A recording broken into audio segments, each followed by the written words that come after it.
We'll see you. Yep. Thank you. Thank you. All right, so here we are with the Harold Burnham out of the shop for the day, and we're going to be talking about ordering up a set of sails for the Alpha Dory. So yeah, we'll get to it. So how many of these dories are you building? One at the moment. Just one. So one. This set is of my sails. second one. So All right. Yeah. Well, it looks like it's pretty well drawn up. 1, 2, 3, 4, 5, 6 panels, and I try and figure out what scale the drawing is. So it's so this says 16'6", 13, 14, 15. So it's not quite 3/8, but it's probably 15'6". yeah, it's possible that like the printing of the book could have tweaked the size. Yeah, we can tweak the size of the sails for you. But if this was, so what we're looking at is close to, so 2 foot and some change panels. Yeah. And I'll leave these papers with you, you know. So that, yeah, and what I'll probably do is scale this and redraw it. Sure. To show what I have for panels. And were you looking for Oceanus like we did for the other sails? Yeah. So what I was thinking, Oceanus, like the other sails, the lightest weight, lightest gauge, or however you say it. Yeah. Which would be 7 ounce. Okay, that's the lightest thing. I might have some of that. I might have enough of that to do it. I'm just gonna figure square footage. So this is 14. So 14 by 15 for the main. 14, yeah.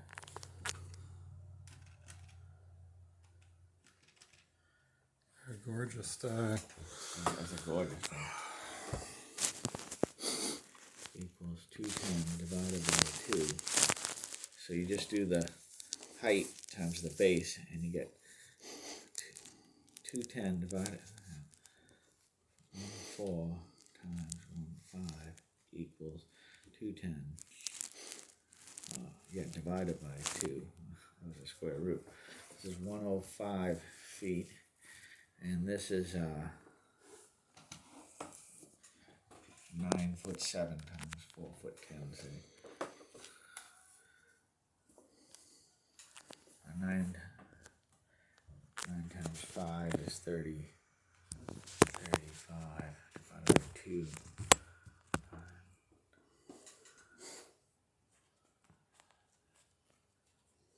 All right. 35 divided by 2 would be, it's much smaller. So that's only 20. I don't know. That's 18. Say. So they're not very big sails. Yeah, for a 21-foot boat, it's not a lot of sails. But it's a lot of sail for a dory.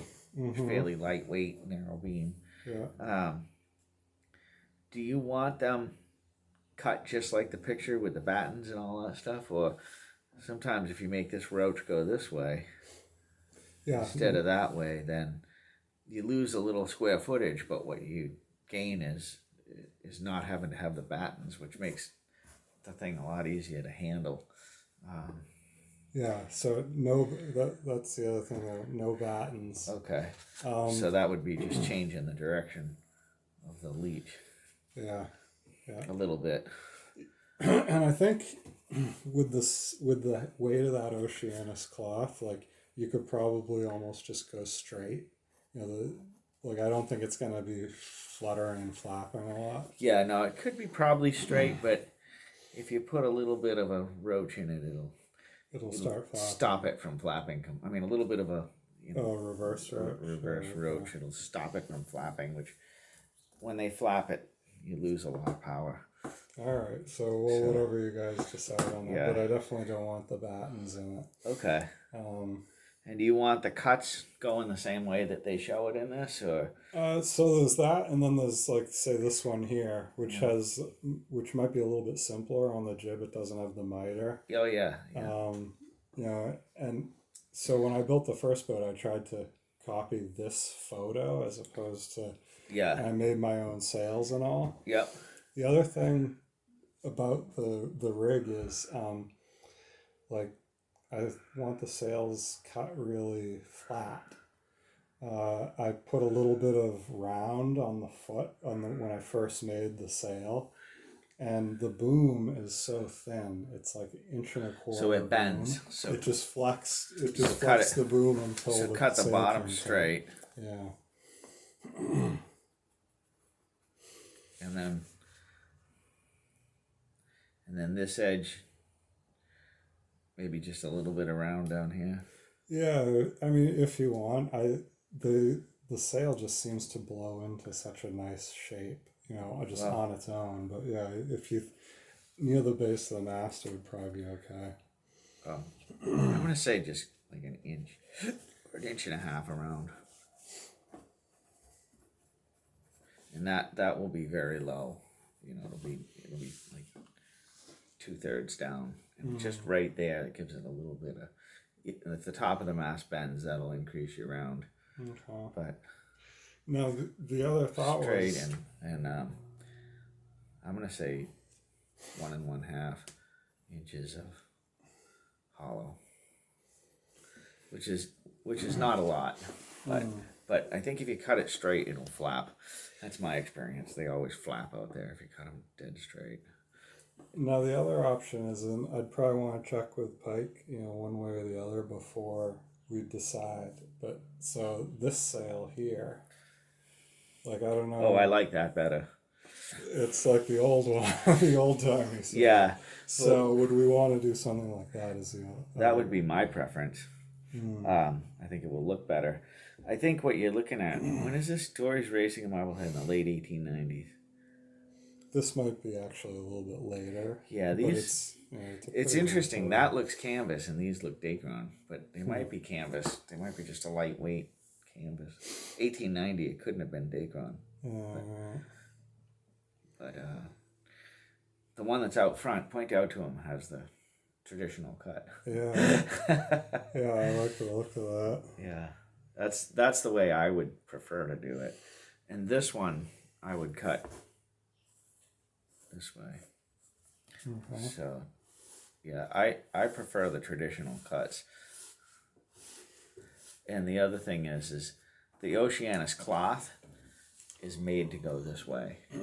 Okay. So it'll give it that traditional feel, but the Oceanus cloth wants to be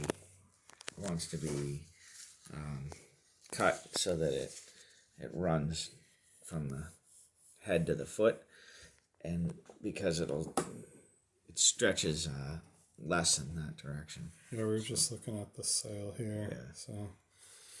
So yeah, that's what I would prefer to do. Make it look the most traditional. Yeah, right. And it also makes it easier to not have the battens. When you try to go with this form of sail without the battens, it's going to stretch weird. It's not going to stretch in the. It's going to fill itself in a little bit. So. All right. Yeah. All right. Yeah, you know about that stuff, so.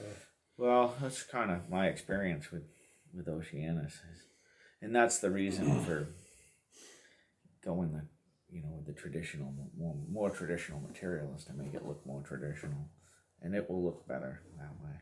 Yeah, I think it's gonna look awesome. Yeah. Okay, so and these will be narrower panels too. They'll be like 18-inch panels. All right. Yeah. 19-inch panel. Yeah. So I'm thinking those sort of they're not large, but those like the large small grommets, on the on the three corners, and then what those lightest grommets The light that ones, you guys have. little tiny ones. Yep. And maybe we don't need to do as much lacing as John. I think that's a lot. But like. What I tend to do is put if we go this way with the panels, they're 18 inches. Yeah. And then I tend to put a grommet in wherever it's doubled up. Okay. Yeah, sure, at all the joints. Yeah. All right. And then the other thought is like, do we want to try and put any sort of reef points in it? And it's going to get wonky. I think we'd have to go like from the corner out, like something like that. The originals don't seem to have had any reef points. Yeah, I don't know that much about that. How does this work where they've got like hoops above the shroud? So in this sail plan, the sail is laced to the spars. Oh, okay. And the forestay is actually the jib. Okay, so if you take the jib down, it doesn't have a forestay anymore. Right. Yeah. And so now I'm gonna put the sail on a track, I'm pretty sure, so that it can be raised and lowered. Okay. And then I'm also going to have a forestay on a little block so that you can sit back here and tension the forestay, raise the mast. Yeah. So. Yeah, a forestay in addition to the jib. Yeah, exactly. That gives you a lot more. It gives you the ability to take the jib down. If you take the jib down, then you're stressing the whole boat out. Yeah. So. Yeah, and it'd be nice to. And it is going to have shrouds too. There's going to be stays on the mast. Okay, so it has stays and a forestay, so it's going to need that. Yeah. Yeah. That way you can have the mast up without the sails up. And supposedly, like later boats, like in the 20s, had a full set of normal stays. They didn't have this sort of, rig that is like it's held up by the sails being up. Yeah. I think that would be better to have a. And if you wanted it to be really light, you could go with a like 3/16 stainless. For the head stay and the side stays, and they don't stretch as much. So when you can tension them and not have them as tight. So when the boat gets a shock of the wind, it doesn't. If you have rope shrouds and stays, then there's stretch in them, so you have to keep them tighter, which tends to stress the boat out. Or if you have a wire, they can be a little sloppy, and when the wind hits it, the mast can bend a little, and it'll load up on that steel and keep it and then come tight enough so it won't break. It gives it a little bit of, you can keep everything loose, give it a little bit of bend, and then let the shroud do its work as the wind starts to come up. Yeah. And that way you don't have to keep it tight all the time. Or if you go with a rope, you have to keep enough tension on it so that as the rope stretches. Yeah, right. Yeah, it would have to be like a guitar almost. Yeah. But that's, the other thing is you're talking about a boat that's going to be trailered probably, or not kept in the water all the time, and the mast isn't going to be up all the time. So either way would work. Yeah. If you had that shroud loaded up all the time, then you'd be hogging the rail and that kind of thing. Yeah. But it looks like a great little dory. How far are you along? I've got the bottom cut out, and frames cut out, and stem and stern and everything. I don't have any of the frames attached. I got the bottom cleated together. Oh, that'll be fun. Yeah, so I'm hoping to have it in the water for the Schooner Festival. Oh yeah, definitely. Yeah.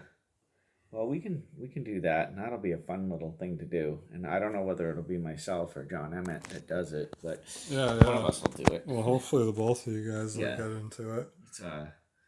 It's always wonderful working with John. And set up the fan upstairs. Yeah, set up the fan. Yeah, that's the thing is we gotta pick our time to do it. I love to work on sails at 5 a.m. in the summer. Okay. When it's cool. That makes a lot of sense. Yeah. None of this midday stuff. So, yeah. Or especially evening, it gets really hot up there. But yeah, and I can do it a few hours at a time in the morning, or John can come in on a weekend, and so yeah, that'll be cool. Yeah, John and Susanna might buy the Isabella. I'm looking at that, so that's kind of fun. Yeah. Oh wow. Yeah, then they'd be schooner owners. Yeah. So Yeah. Yeah. Good for him. Would they move into it or just have it on the side? I think they're gonna move in. It's a beautiful boat. Be great. I mean, I'd be so happy. You know, it's nice to see happy endings. That's what you like to see, and those guys with that boat would be. They'd be really happy. The boat would be happy. Good for everybody. So, yeah. We'll see. Yeah. So, yeah. So, yeah.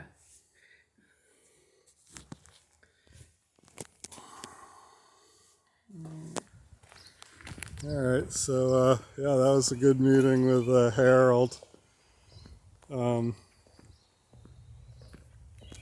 This is Burnham's yard here. The sail loft is down by the water. This is his log pile. He's working on a schooner of his own. So he's got a bunch of wood around to get started on that.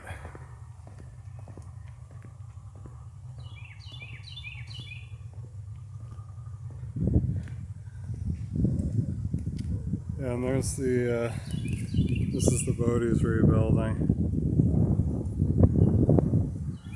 The Beal. There's Pinky Main just ahead of her in the creek.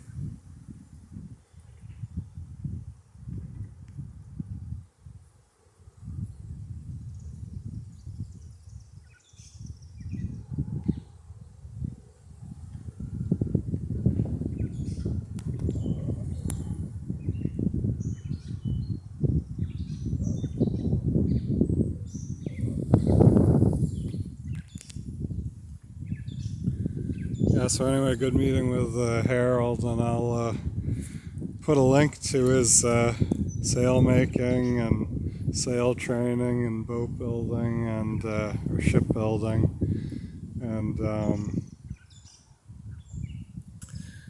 charter business in the description below.